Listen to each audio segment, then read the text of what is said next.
On the morning of September 15th, 2016, an 80-year-old widow named Rita Wolfenson shuffled her way into her kitchen inside of her brick home in Brooklyn, New York. However, Rita was basically blind, and as she made her way into the kitchen, she walked past her table and her foot caught a basket of newspapers in the ground, and it caused her to stumble and fall to the floor. And the second she hit the ground, she heard a pop. And the second she heard that pop, she felt a shooting pain in her hip, and she knew right away, very likely her hip was broken. Now, of course, this is a huge problem if you break your hip, but for Rita in particular, this was a very, very serious problem. I mean, this was potentially life and death, and she knew it. And she also knew the reason this was so serious was all her fault. Rita lived completely alone and basically had cut off everybody in her life. For like 20 years, she had not interacted with virtually anybody in her life by choice. And basically the reason for this all started 20 years earlier with her beloved son, Louis, who lived with her. But for some reason, 20 years ago, so basically right at the time when she cut off her whole family and all her friends, her son Louis just kind of inexplicably packed up and left her house without saying anything, and then she never heard from him again. And so suddenly losing her son for reasons unknown sent Rita into this spiraling depression, and the way she coped with it was basically cutting off the entire world around her, and she just lived in this house, totally isolated, totally alone. And so now here she is, stuck on the kitchen floor with a broken hip, unable to get up or call for help, and nobody is going to come by to help her. Nobody even knows she's in trouble. She's all alone. But despite basically being blind and knowing she's in this horrible situation, somewhere deep down, Rita finds this inner strength. She knows that if she's going to survive this, she has to save herself. And so she kind of rolled over onto her other side, despite the pain in her hip throbbing the whole time. She got herself onto her elbows and she began low crawling her way towards the coffee table in the living room that was right near the kitchen. And she finally got over there. The whole time she's got this horrible pain on her side. She gets to the table, she reaches up and she grabs her phone, which she basically never used because she didn't talk to anybody or take any phone calls. But she managed to get the receiver off the cradle and she dialed 911. And so a few minutes later, the ambulance arrives at Rita's house. They come in, they find Rita, she's still on the ground. They scoop her up, they put her in the ambulance, and they go to the hospital. And when they get there, very quickly, they put Rita through a bunch of scans and tests, and they confirmed, what Rita was already expecting, which is, her hip is broken. However, after telling her about the fact that her hip was broken, the nurses and doctors told Rita that, you're going to have to stay here for surgery, but then after you get out of surgery, you can't just go home. You're legally blind, you're very frail, and you don't live with anyone, and you nearly died from falling on your kitchen floor because had you not been able to reach your phone, you would have starved to death.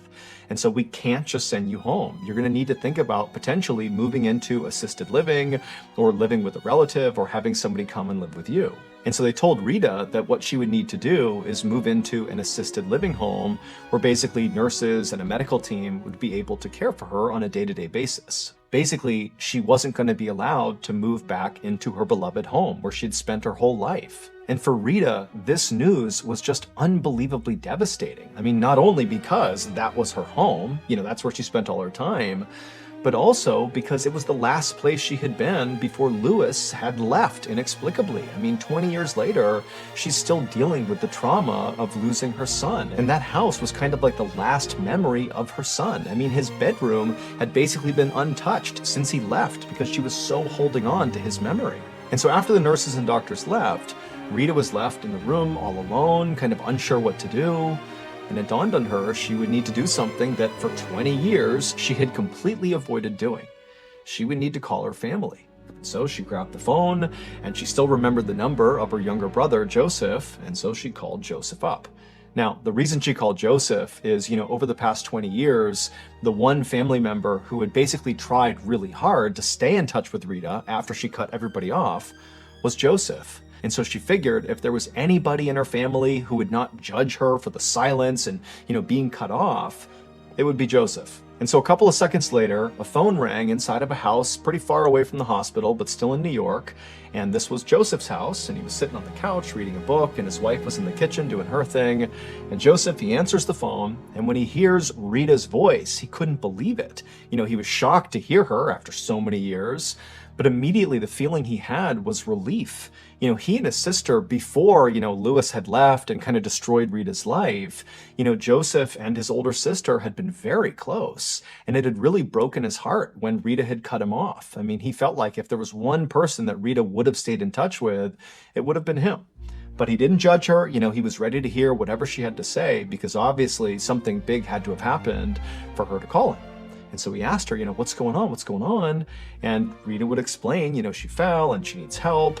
And Joseph was like, I will be there as soon as I possibly can. And also I'll have my wife swing by your house to grab, your toothbrush and some toiletries and a couple of things from home to make your stay at the hospital a bit better. But we're going to get through this. I'll be there as soon as I can. A few hours later, as Joseph was making his way to the hospital to see Rita, Joseph's wife was on her way to Rita's house to pick up her things. And so she pulled up in front of the house and she looked up at the big brick house, and it looked the same as it had, 10, 20 years ago. She made her way up to the door. She didn't knock because she knew nobody was home. And so she used the key that Joseph gave her. She unlocked the door. She opened it up, and immediately she was hit with this horrible smell. So Rita was basically a hoarder, and so she had lots of, plates of food and all this stuff just kind of jammed inside of her house, and it was all rotting, and so her house really smelled horrible. Not to mention, Rita basically never went outside. Remember, she kind of was a hermit for the past 20 years. And so Joseph's wife was kind of bracing for a pretty disgusting living situation, but this was far more repulsive than even she had braced for. But she knew she had a job to do, get in there and get some things for Rita. And so she kind of began breathing through her mouth only to avoid the smell. And so she stepped into the house, which again, is piled high on either side of the hallway with newspapers and just kind of junk. And so she began walking through the house, and she eventually turned toward a flight of stairs. She went up to the second floor, and the second floor is the same as the first floor. There's plates of food and junk and all this stuff. And she didn't know which bedroom was Rita's.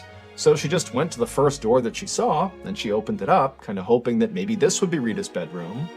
But the second she opened up that door, not only was she hit with more horrible smells, but she saw something in this room that she was not braced for, something that terrified her to the point where she shut the door, turned around, and sprinted out of the house, practically screaming. And then as soon as she was outside, she dialed 911.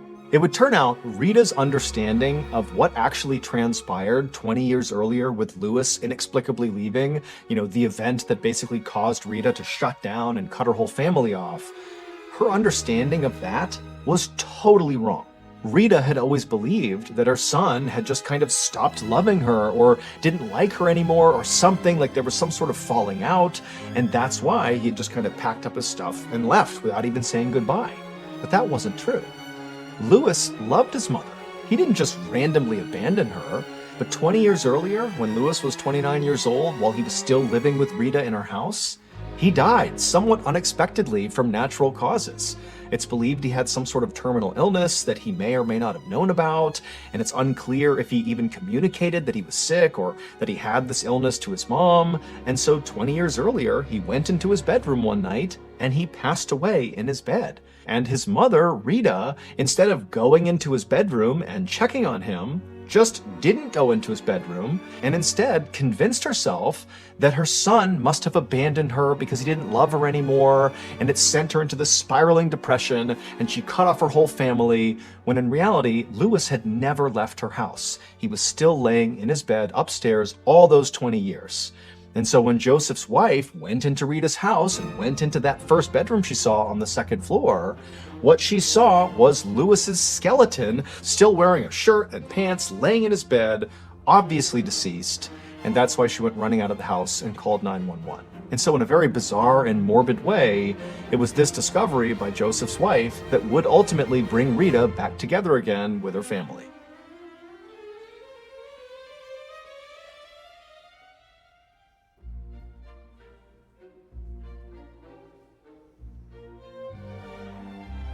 On February 27, 2015, 18-year-old Dalen Pua was visiting his grandmother on the Hawaiian island of Oahu. Dalen, who was a Hawaiian native himself, didn't spend much time in Oahu with his grandmother, and since he was here, he figured he would do the one thing he had always wanted to do, which was to climb the island's very famous and very illegal Haiku Stairs, or better known as the Stairway to Heaven. These stairs were a very narrow, rusty, not well maintained, 4,000 step staircase that weaved its way up the side of this Hawaiian mountain. It was built during World War II by the United States Navy because they wanted access to the top of this mountain where they had a secret radio station. After the war was over, instead of demolishing the steps, they allowed people to walk up and check out the view. But it was so dangerous and it was not well maintained that they eventually closed it to the public starting in 1987 and literally put a fence up and even put guards out to keep people from going in. But Dalen really wanted to do this. So that morning he tells his grandmother that he's thinking about hopping the fence and making the hike.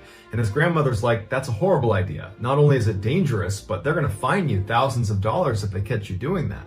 Dalen backed down from what he said and he said, okay, I won't go. And he kind of played it off like, I'm not going to go on this hike. But sure enough, right after breakfast, he slipped out of the house, hopped on a bus, and he made his way over to the base of these stairs. Even though it was totally illegal and he was incriminating himself, he was so excited about going on this hike that he documented the whole trip by posting pictures of it to his social media. And so the first picture begins with him at the base of the stairs where he posts a picture as he's about to start this hike. And then all morning he's taking pictures along the way up these 4,000 stairs. But then around 11 a.m. that morning, the posting stops abruptly and he hasn't reached the summit. And you figure if you're going to do this hike and you're already posting pictures of just the way up, certainly when you get to the summit, you're going to take a whole bunch of pictures and post all of those because that's the prize at the end of this hike. But for whatever reason, the posting stopped at 11 and he clearly hadn't reached the summit yet. And by that night, when he didn't come home, the family was really concerned and they told police. Police launched this huge search for him. They're looking all over the stairs. They got helicopters out. The Navy gets involved. There's no sign of him. He's just vanished. When they couldn't find him after several days, they had to call the search off. And the assumption was, well, you're doing something dangerous. There's a reason this is off limits. He probably slipped at some point and fell down the mountain. That's why this is off limits. It's not safe. But when people reviewed some of his last photos that he had posted to social media, they noticed something in this picture. This shot looks like he's just taking a picture of the dense forest around the stairs. But if you look more closely, there is a man very clearly crouched down a little ways down the trail that appears to be hiding. And many people believe that that guy was following Dalen and at some point attacked him. That Dalen didn't fall off the mountain, he was abducted or killed. To this day, Dalen has never been found and that mystery man has never been identified.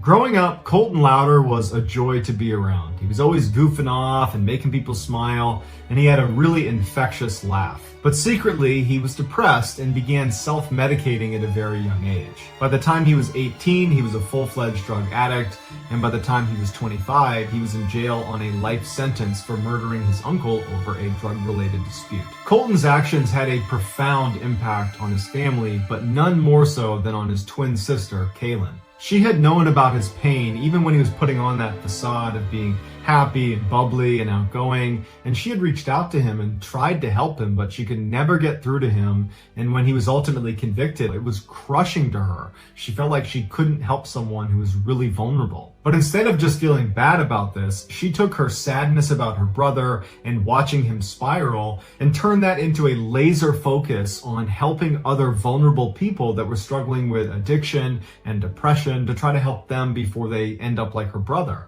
And eventually she would get her degree in social work from Utah State. But despite Kaylin's best intentions to want to help as many people as she could, she found it very difficult to find work in her field, and it wasn't uncommon for her to have fairly long stretches of unemployment. And it was during one of those long stretches in 2014 that Kaylin's life rapidly fell apart, and it left everybody who knew her thinking, what just happened? On September 26, 2014, a little after 9 p.m., Kaylin calls 911. She reported that there was this huge, brutal fight taking place in her condo's clubhouse. Basically, it was like a restaurant where you could rent it out in the first floor of this condo complex. And she said it was getting out of hand and police needed to come over here and stop it before someone got hurt. The police asked her if weapons were involved. Were people using weapons in this fight? And Kaylin says yes. Guns. But when police rush to the scene, bracing for the worst, they discover that it's just a docile wedding reception happening inside of this clubhouse, and not one person in there reported any altercation happening. They were like, we're being pretty quiet. I don't know where she would have got that from. One guest would tell police that they had lit off a single firecracker, but they showed them what they had used, and they were these little tiny cheap things that made almost no noise. So it is possible that Kaylin could have mistaken that for a gunshot, but it does seem highly unlikely. Police leave, and then 1 hour later, Kaylin calls 911 again, but she immediately hangs up as soon as an operator has actually answered the phone. And the operator calls the number back, and Kaylin picks the phone up, but she's not really speaking. She's mumbling, she sounds confused, and the operator said, hey, you tried to call 911 a minute ago. Is everything okay? Can you tell me where you are? And Kaylin would have a really hard time giving her address to the police. It was like she couldn't remember her address. And she's mumbling, and at some point she says, my roommate thinks I'm delusional and paranoid, but I'm not. Kaylin eventually kind of calmed down and said she was sorry for calling 911, and the operator said okay, and they hung up, and that was the end of the call. The next morning, Kaylin calls 911 for a third time in 24 hours. This time, she's frantic. While she's on the phone with the operator, she's periodically screaming at these two people that are apparently robbing her apartment to get the F out of here, get out of my apartment, you can't be here. And the operator is trying to get more information out of Kaylin, but Kaylin is very distressed. She can barely communicate with the operator. She's half crying, and the operator tells her, can you leave? Can you go somewhere safe? And Kaylin says, no, there's only one way out. This is a small apartment. I can't go past them. And the operator tells them that police are on their way. Just stay in your bedroom. Don't go anywhere. And so while Kaylin is huddled in her bedroom and the dispatcher is still on the line listening, you hear Kaylin's roommate, Carol, walk into her bedroom and very calmly say, Kaylin, what's going on? And Kaylin's like, Carol, get over here. You gotta lock the door. Get in here. There's two people in here. They're robbing us. They're out there. They're in the other room. And Carol's like, no, there's no one here. The front door's locked. Kaylin suddenly sounds really confused, and she says, well, I can't explain that, but they must have been in here because I heard them. They must have had a key, and that's how they got in, and that's how they got out. And right at that moment, the responding officers show up, and there was no sign of a break-in. Nothing had been taken. It really looked like nothing had happened unless someone really did have a key. At this point, Kaylin was very embarrassed. She apologized to the officers. She apologized to her roommate, and she ended up calling her mom and saying, I'm mortified. I can't believe I just called 911 3 different times and nothing came of any of these calls. Like, I feel so embarrassed about it. And her mom, being a good mom, told her, don't worry about it. No one got hurt in the process, so it's all good. And so Kaylin moves past it, and on the call with her mom, she starts talking about what she's going to do that day. She says, well, I'm looking to update my resume and submit it to a couple different job openings, and I also want to clean up my apartment. And so they hang up the phone and everything seems normal again. But at about 5:45 p.m. that night, Kaylin, along with her beloved little dog named Phyllis that apparently she took everywhere with her, were seen exiting the condo and walking out to the parking lot behind their building. Kaylin was barefoot, was only wearing a tank top and shorts, despite the fact that it was cold and raining. And as soon as she puts her dog down, because she was holding her dog in her arm, Kaylin begins having this totally animated discussion. Except there's no one there for her to be talking to. About 15 minutes later, she and her dog turn around and walk back towards the condo complex out of view of a camera, but residents would say they saw her crying and going up to a gate that lets you back into the condo, and she apparently couldn't open it, and as she's standing there struggling, she suddenly stops, puts her dog down, turns, and starts running away.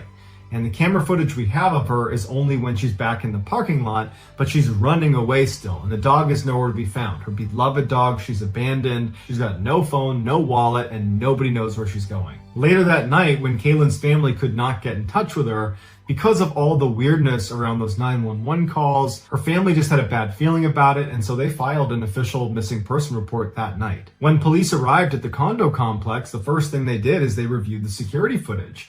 And they already knew about her 3 911 calls that had happened within 24 hours, and all of them had been for unfounded reasons. And they see Kaylin on camera, barefoot in a tank top and shorts in the rain, and she's having this animated discussion with nobody before running around and running away. And so police go to Kaylin's family and they say, does your daughter have a drug problem? Is she mentally ill? And her family tells the police, no, she's got no history of mental illness. She definitely does not have a drug addiction because of what happened to her brother. And they explain what happened with Colton and how that had a tremendous impact on her and how that it actually sent her on a course to help people with mental illness or people who are fighting against addiction or depression. And they explained how she was just really well adjusted and everything seemed okay until these 911 calls started, and now this. So this huge search is launched between the police and volunteers, and actually the Louder family even hired some private investigators to help them look for Kaylin. But days turned into weeks and there was no leads. No one knew where she was. She had just vanished. Then on December 1st, 10 weeks after she went missing, city workers were inspecting drainage pipes down near the Jordan River, which was a river that went by her apartment. And they discovered behind some plants a body that was half submerged, and it would turn out to be Kaylin's. They pull her out of the water and no cause of death could be accurately determined because of how long she had been in the water for. It looked like she had been in there for probably all of the 10 weeks she had been missing. They were able to determine that there were no drugs in her system and there was no water in her lungs, which meant she didn't drown. Her body was found 5 miles from where her apartment was, and so initial speculation was she must have gotten hurt and fallen into this river and drifted the 5 miles downstream to where she was found.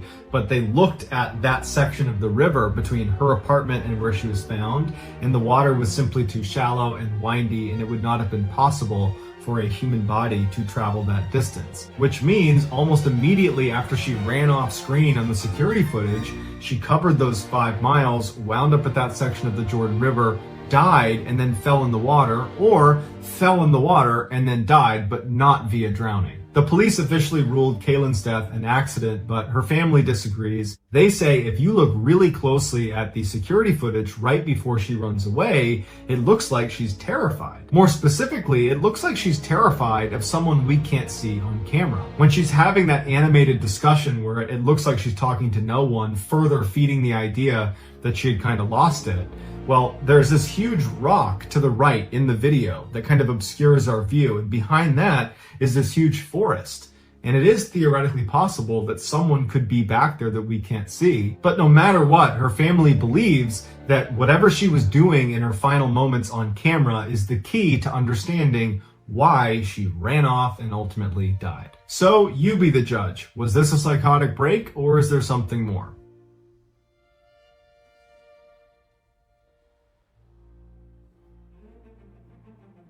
As many of you may know, aside from telling stories on this YouTube channel, I also tell stories on my flagship podcast, the Mr. Ballin Podcast, Strange, Dark, and Mysterious Stories. And in addition to that podcast, we over at Ballin Studios actually have a whole slate of other incredible strange, dark, and mysterious podcasts for you to enjoy. If you're into baffling and horrifying medical mysteries, well, check out my other podcast I host called Mr. Ballin's Medical Mysteries. Or maybe you want to hear somebody else from Ballin Studios with a far better radio voice tell you a story, like Luke LaManna. Luke has 2 podcasts under the Ballin Studios umbrella. One is called Wartime Stories, which sort of mirrors what he does on YouTube, also called Wartime Stories. It's like the strange, dark, and mysterious meets the battlefield. And he also has a show called Redacted. It's brand new, and it delves into government conspiracies and cover-ups. It's wild. Ballin Studios also has shows that are just pure nightmare fuel, like Bedtime Stories with host Richard Weil, who looks into cryptid encounters, supernatural deaths, the paranormal, and everything in between. It's really good. And then, of course, we have Run Fool, hosted by the iconic Rodney Barnes, who's like a true pioneer in the horror space. We were so lucky to be able to collaborate with him, and his show, which sort of delves into terrifying folklore, is just one of a kind. You gotta check it out. So if any of these shows appeal to you, make sure you go check them out by just going to any podcast platform and looking up Ballin Studios, and boom, you'll see all of our shows. Make sure you follow along and tune in each week for new episodes.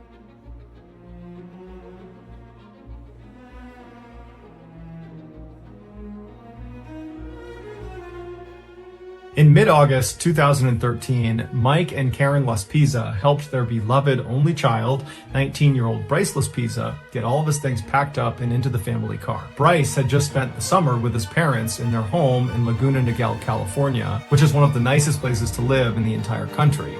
But now that the summer was coming to an end, it was time for Bryce to head back to Sierra College in Rocklin, California, where he was set to start his sophomore year. Once all of his things were packed inside the trunk of the car, all three of them hopped inside and then made the 7-hour drive north to his campus. Once his parents had moved him into his apartment, they gave him a hug and a kiss and wished him luck, and then they left. On their ride back home, Mike and Karen talked about how well their son seemed to be doing.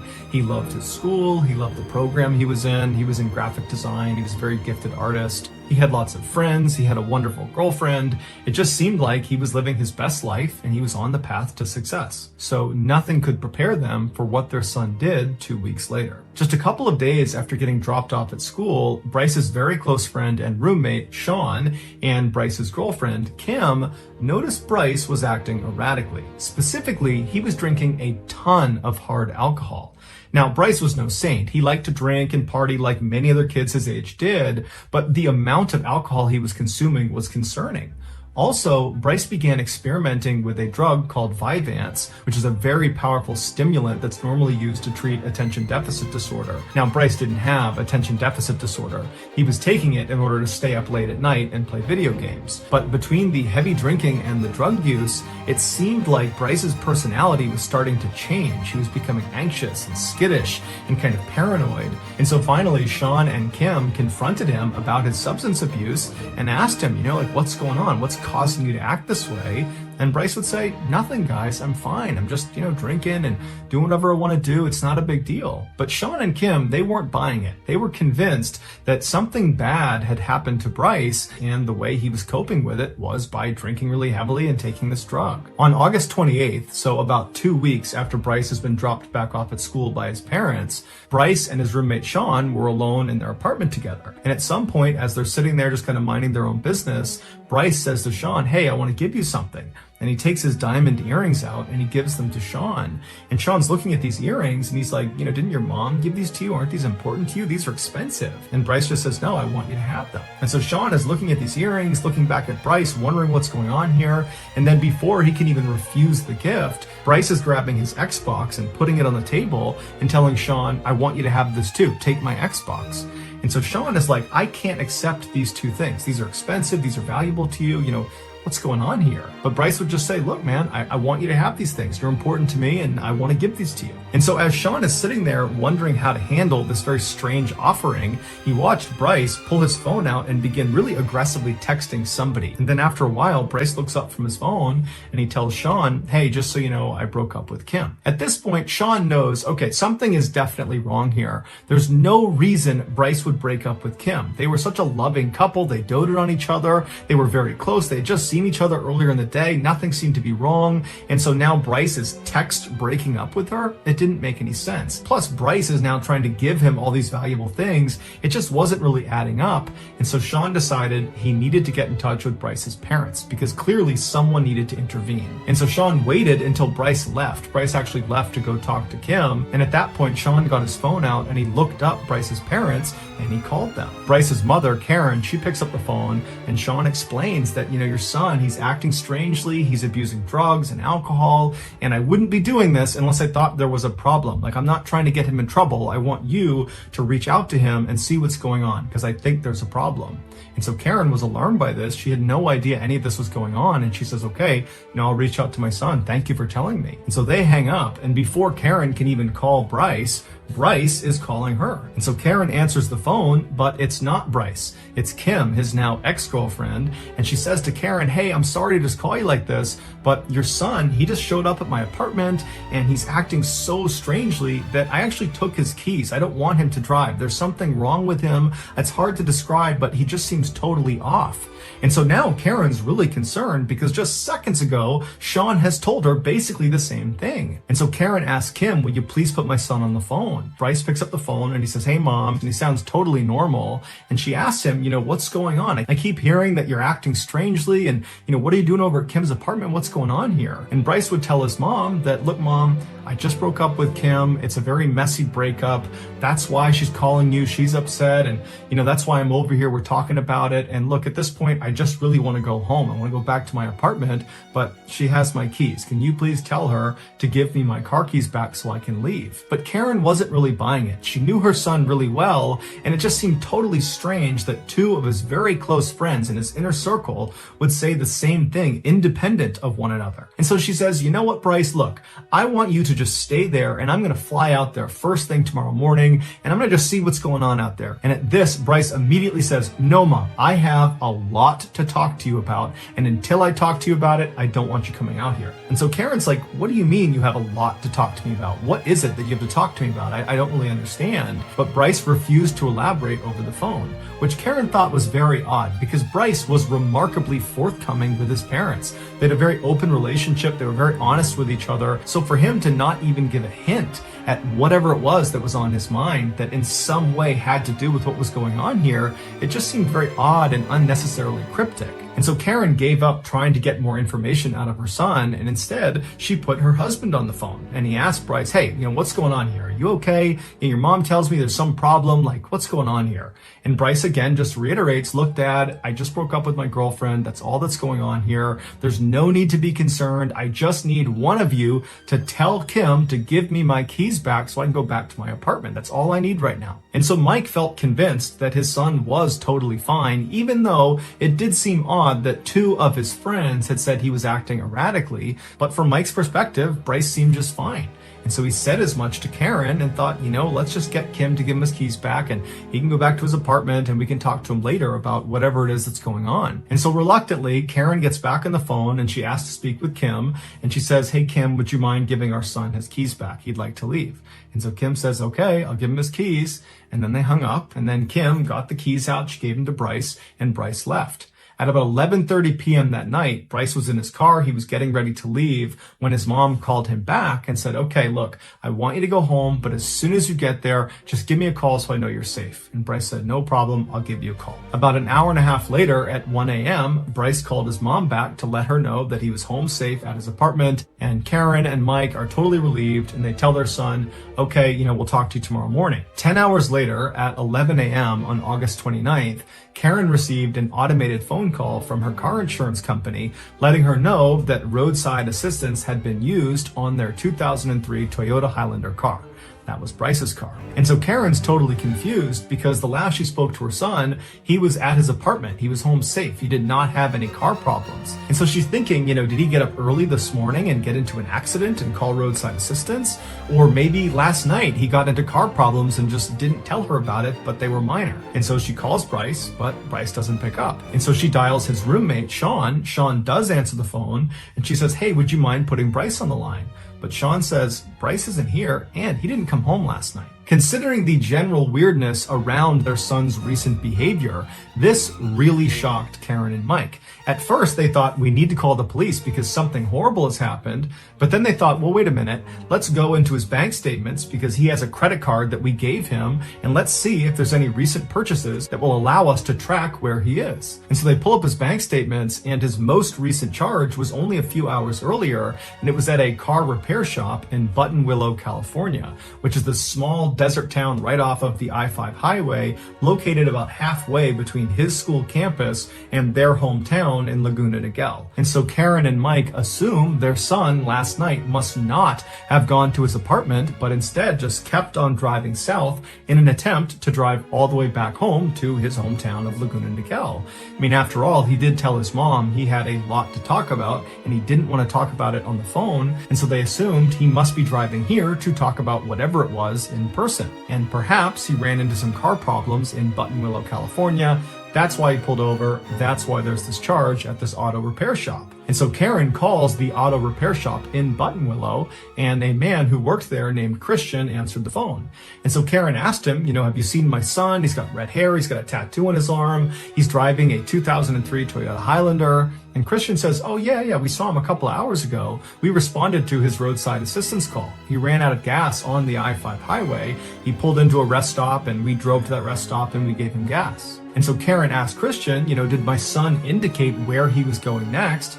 And Christian said, no, he didn't. We just gave him the gas and then we left. But if you'd like, I'd be more than happy to just drive over to the rest stop. It's only about 15 minutes away, and see if he's still there. It's unlikely because it's been a couple of hours, but maybe. And Karen and Mike are like, oh my gosh, thank you so much. Would you do that? That would be great. And so Christian hops in his car and he drives the 15 minutes over to this rest stop, and he's not really expecting to see Bryce in this parking lot. It had been almost 3 hours. But he pulls into the lot, and there is the 2003 Toyota Highlander with Bryce sitting inside of it. He's just sitting behind the wheel, staring out into nothingness.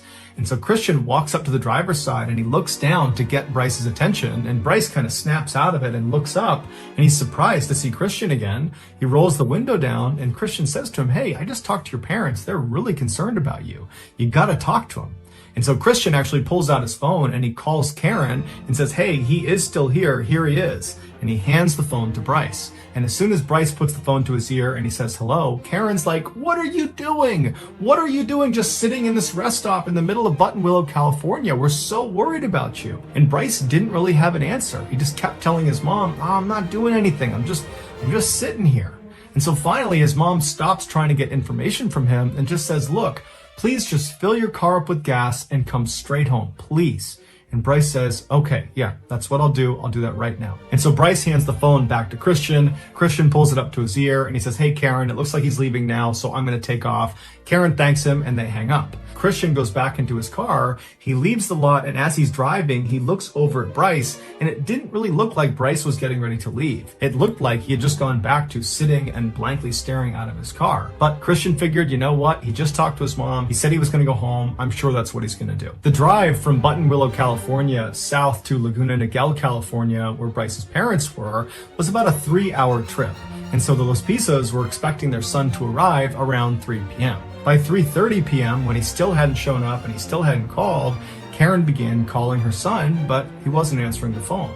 And as much as Karen and Mike wanted to believe their son had just gotten stuck in traffic or something like that, they knew deep down something was wrong. Something was off about his behavior. They just didn't understand what it was. For the next several hours, they continuously tried calling their son, and he never answered the phone. And so finally, by 6 p.m. that night, when he still hadn't shown up and they still couldn't get in touch with him, they called the police and they filed an official missing person report. The police began their search by contacting Bryce's cell phone provider, AT&T, and they asked them to use their cell phone towers to ping Bryce's cell phone, basically triangulate where his phone is located. And once they did that and they had the actual location of his phone, the police and Bryce's parents were shocked at where it was. It was still in Buttonwillow, California. It was located just a couple of miles down the road from that rest stop where Christian had last seen Bryce. It was now in this parking lot of this hotel. And so the police around Buttonwillow were alerted to the fact that Bryce was a missing person and his phone was apparently in this parking lot. And so police were sent over there to see if Bryce was there too. And so the police arrive in this hotel parking lot, and sure enough, right in the middle is the 2003 Toyota Highlander with Bryce sitting behind the wheel, just sitting there staring out the front. And so an officer walks up and he knocks on the glass, and Bryce rolls the window down, and the officer would say Bryce acted totally normally. He was friendly, he was lucid, he answered all their questions. When he got out of the car and they conducted field sobriety tests, he passed all of them. He even said, hey, if you want to search my car, go for it. I'm not doing anything out here. And so the officers did search his car, and there were no drugs, no alcohol. There was nothing suspicious in his car.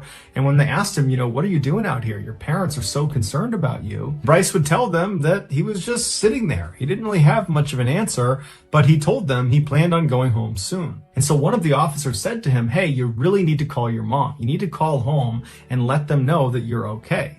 And when they told him to do that, Bryce suddenly became really apprehensive, like he did not want to call home, and the officer picked up on it. And he said, hey, you gotta tell your family what's going on. They're the reason we're out here. They're concerned about you. So get out your phone and dial your mom. And so Bryce reluctantly pulled his phone out. He dialed his mother's number and he hit call. And the officer said, give me the phone. So Bryce hands over the phone. The officer picks it up. Karen answers the phone and the officer tells her, hey, look, I'm with your son. He's just fine. He's sober. There's no drugs. There's no alcohol. I don't really know what he's doing, but he says he's going to go home pretty soon. But there's nothing wrong about the situation that I can tell.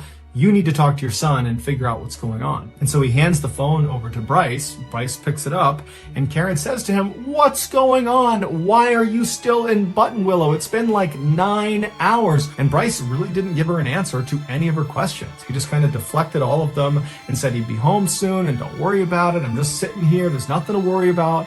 And so finally, Karen just stopped trying to pull information out of her son. She could tell that, again, he was not going to tell her what's going on. And so she changed her tactic and she told her son very gently, Bryce, please just go get a bite to eat, get a cup of coffee, kind of get yourself together here, and then please just drive home. It's only a few hours away.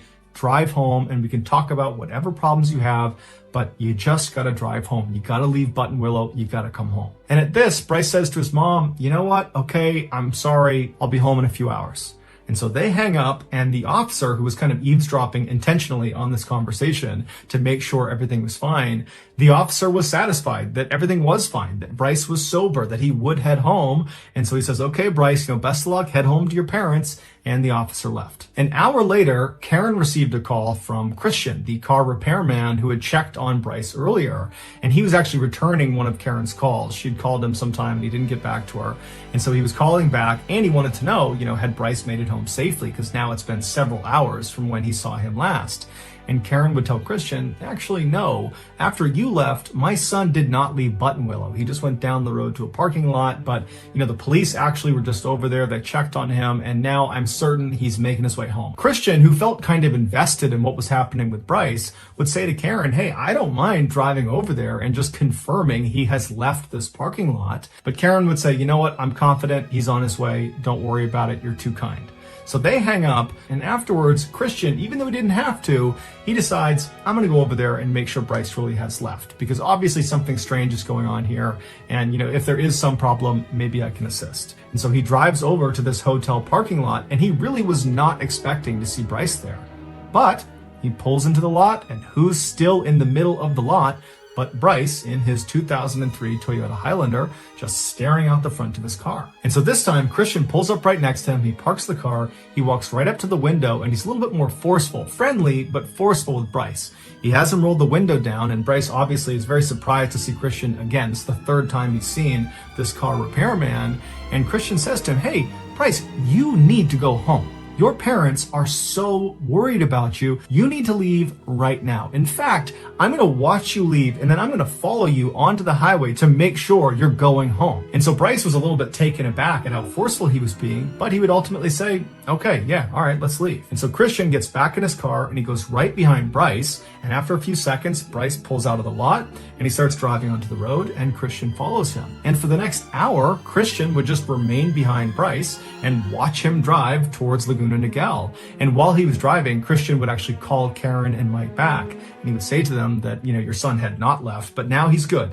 He's on the highway. I'm right behind him. He'll be home soon. And so when Christian and Bryce made it to the last leg on the way to Laguna Niguel, Christian was confident that Bryce was fine and he would get home under his own steam. He wasn't driving erratically. Everything seemed normal. And so Christian pulled up alongside Bryce. He kind of waved to him to say, I'm leaving. And then he turned around and he headed back to Buttonwillow. Shortly after this, Karen called Bryce. Bryce picked up the phone. He's still driving. And Karen tells him, okay, you're going to give me landmarks of the things you're seeing as you're driving so that I know you're actually driving home. But Bryce refused to give them to her. He would say, I can't see anything out my window. It's too dark and I don't know where anything is. And so despite Karen and Mike getting so frustrated with him, saying, come on, tell us something, give us a sign, a road sign, anything, tell us anything around you, Bryce didn't give them any information. And so finally, at about 2 a.m., when Bryce really should have been in Laguna Niguel or very close, he tells his parents over the phone that he's too tired to continue and he needs to pull over and take a nap. At first, his parents urged him to just keep on going. Come home, you can sleep as long as you want when you get here. But as they were saying it, they realized their son had been awake for nearly 24 hours at this point, and it's the middle of the night, so it does kind of make sense for him to pull over and take a nap. And so they say, okay, pull over, but as soon as you wake up, you need to call us so we know you're back on the road. So Bryce says, no problem, I'll do that.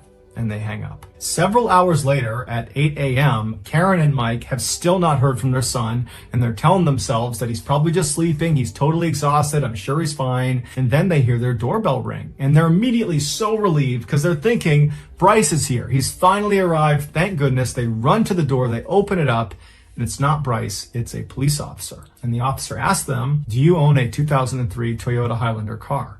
And so Mike and Karen's hearts sank and they say, yes, our son Bryce drives that car. The officer told them that the car had been located a few hours earlier at the bottom of a 25-foot cliff near Castaic Lake. Castaic Lake is about halfway between Button Willow and Laguna Niguel. They told the parents that there was no sign of a driver. Bryce was not there. They did find 2 small drops of blood inside the vehicle, but beyond that, there was no indication that Bryce had sustained life-threatening injuries from this crash. They said the back window of the vehicle had been broken from the inside, indicating that Bryce had escaped the wreck by punching out that window. His laptop and phone were still in the vehicle, and his wallet and duffel bag were outside the vehicle on the road and looked like they had been rummaged through before they were left there. After an examination of the damage to the car, the final tire tracks that led down to where it had been found, and traffic cameras in the area, it was concluded that Bryce had actually intentionally driven off this cliff, and he had actually hit the accelerator right before he went over the edge. After Mike and Karen headed out to the crash scene and had a chance to talk to some of the investigators that had been looking for Bryce, they informed the parents that most likely what they were looking at with this crash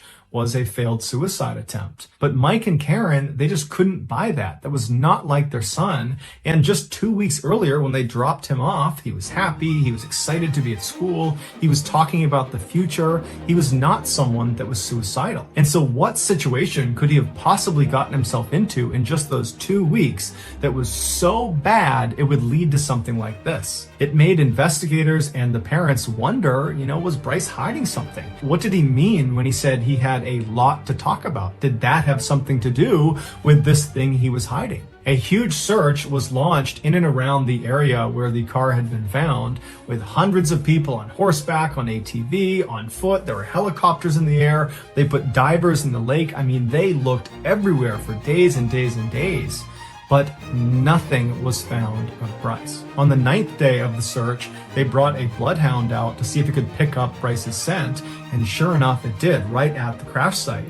And the dog followed the scent all the way down to the lake. It walked around the lake to this bridge. It was actually a dam that went across the lake. It followed his scent right across the bridge to the other side, and then it kept on following it up this small access road until it reached a truck stop. And then his scent just stopped. And so police and the parents and everyone involved in this investigation was really surprised at this discovery.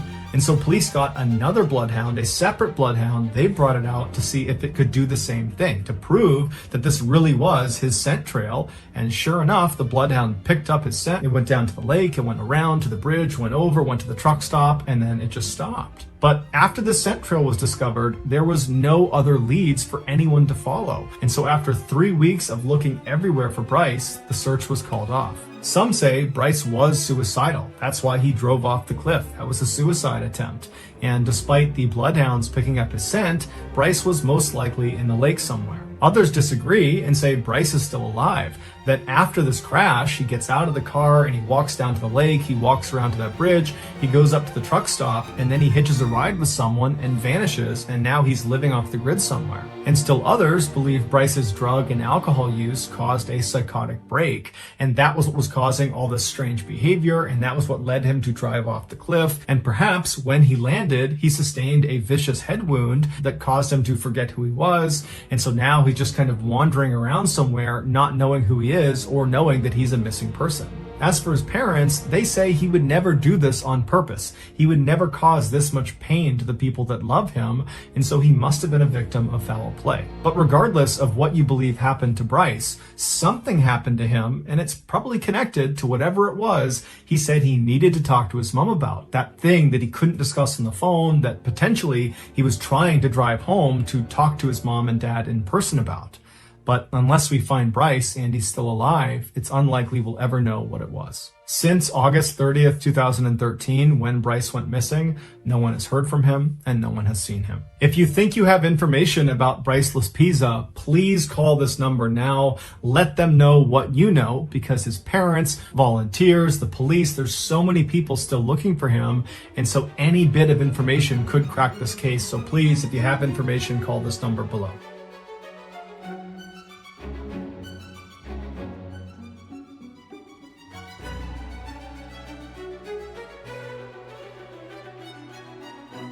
In 1984, 19-year-old Timothy Molnar was living at home with his parents in Daytona Beach, Florida, while going to school for aeronautical mathematics. On January 24th, Timothy gets up and begins his day just like every other day of the work week, by going downstairs, having a bite to eat, and then taking his younger brother Frank to school. Once he dropped Frank off, he drove across town to his university where he had class, but as soon as he parked, he realized he had forgotten his bike, and that was something he brought with him everywhere. And so before class started, he went back home, he got his bike, put it in his car, turned around and headed out, and his mother would step outside and see him trailing away down the road. And that was the last time she, or anybody in their family for that matter, saw him alive. That night, when Tim didn't come home, his family called the police. The police asked them, is there any reason he would want to run away? Is he in trouble? Is there anything going on? And his family's like, no, he's a straight-A student. He's got lots of friends. He's super happy. He's well-adjusted. He's on a great career path. There's nothing in his life to indicate that he would want to run away or that he's in trouble. I know he doesn't drink or do drugs. There's really nothing. So the police begin their investigation, and they start by looking at the family's credit card bills because they knew Tim had a credit card that was connected to the family account. And they found there had been a charge placed the same day he had gone missing in a gas station about 150 miles away. And so the police go out to this gas station and they find someone that had been there when Tim was there, and he was able to describe exactly what he looked like, what his car looked like. And the police ask him, was Tim alone? And the witness says, yeah, he was alone. He was acting totally normal. I saw him go into the store and then I saw him come back out again, and that was it. I don't know where he went after the gas station. So for the next couple of days, nothing really happened. There were no leads to operate on, and Tim wasn't getting in touch with them, so they just waited. Then on January 30th, so about a week after Tim has gone missing, Tim's family receives a letter from an auto impound company in Atlanta, Georgia. And the letter basically says, there is a car that's sitting in our lot that is registered to your house. You need to come out here and get it. And so the family goes to Atlanta, Georgia to inspect the car, and they walk up to it and there's nothing suspicious about it. There's no scratches on it. The tires are all fully inflated. They look inside and there's no sign of a struggle. There's no blood. There's no debris of any kind. But what they would find inside the car were Tim's credit cards, his wallet, his license, and other items suggesting that perhaps Tim is trying to ditch his old identity and start a new one. They also noticed a few very expensive items that they knew were always in his car were now missing. His car stereo, his toolbox, and his bike. Tim's family stayed in Atlanta for a couple of days thinking maybe Tim will return to this car, but after a couple of days, it was clear that they weren't doing any good sitting there, so they went back to Florida. When they got back, they looked inside of Tim's room a little bit more closely, and they discovered that none of his clothes had been taken. There was no suitcase taken.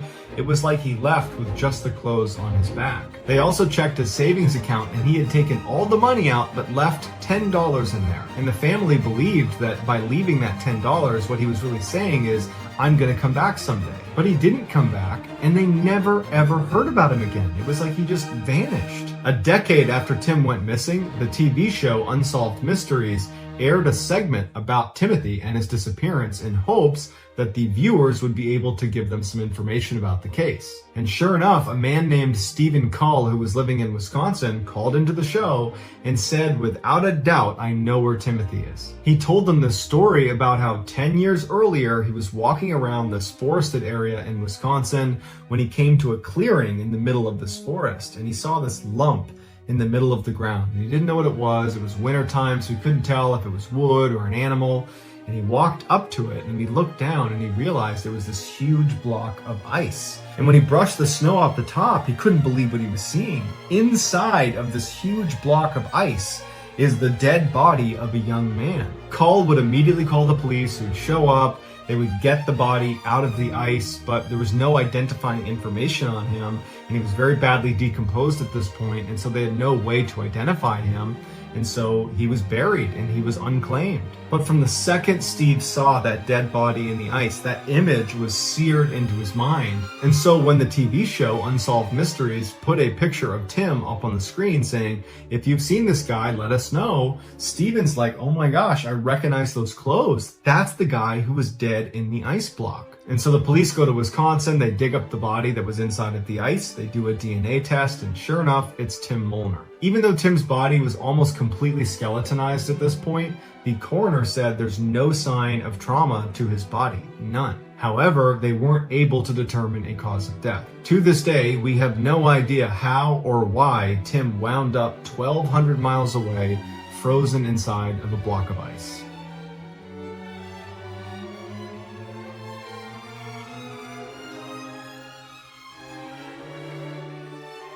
The official Mr. Ballin Podcast YouTube channel is back. This channel is the home for our exclusive Mr. Ballin Podcast episodes that you can't get anywhere else on YouTube. Which means if you have not been listening to the Mr. Ballin Podcast on podcasting platforms to this point, well, guess what? All those exclusive episodes, all that new content you missed out on is now going to be available to you on YouTube on this channel. And there are literally hundreds of new stories that have only been audio only to this point. And so we're talking about a whole bunch of new content for some of you. We post at least once a week on this channel, so make sure you subscribe to the channel right now so you don't miss an episode. Also, to further entice you to check this channel out and hopefully subscribe to it, I have hidden a behind-the-scenes photo of me inside of my studio somewhere on this official Mr. Ballin Podcast YouTube channel. So go over there, subscribe to it, and find that photo. Now, here is a teaser from one of the Mr. Ballin Podcast episodes. Enjoy. Within a few hours of Detective May's arrival, the Watauga County Sheriff had already made a call to the North Carolina State Bureau of Investigation asking for help. And not long after that, the area around the snow-covered body began to fill with members of a state crime tech unit and an agent assigned to work closely with Detective May. It wasn't until after the scene was photographed, sketched, and processed that the medical examiner oversaw the removal of the body. And after one small scoop of snow at a time had been lifted off the corpse, investigators finally got their first look at the nude adult white male who lay underneath the mound of snow. The bare skin of the man's back was frozen to the ground. His wide open mouth showed a set of straight white teeth. In his left temple, just below the line of dark hair that still covered what was left of his scalp, investigators could see a clearly defined circle where a bullet had been fired into his skull. And on the right side of the man's neck, there was a second bullet hole. There was no sign anywhere of the man's clothes, and no shell casings from the rounds that were fired, but the body was not completely stripped. On the man's left wrist was a gold watch, and on his left hand, he wore a heavy gold signet ring with a small center diamond. The only other physical item left at the scene of what investigators now knew had to have been a murder was a 16-inch long strip of electrical and masking tape, the same kind of tape that investigators would later find had been used to bind the man's hands and ankles. To hear the full episode and so many other strange, dark, and mysterious stories that many of you may not have heard before, head on over to the Mr. Ballin Podcast official YouTube channel and subscribe today. Wait, don't go anywhere. If you're looking for more strange, dark, and mysterious videos, click here. If you find this video interesting and useful, don't forget to subscribe to the channel and turn on the notification bell to stay updated with the latest videos.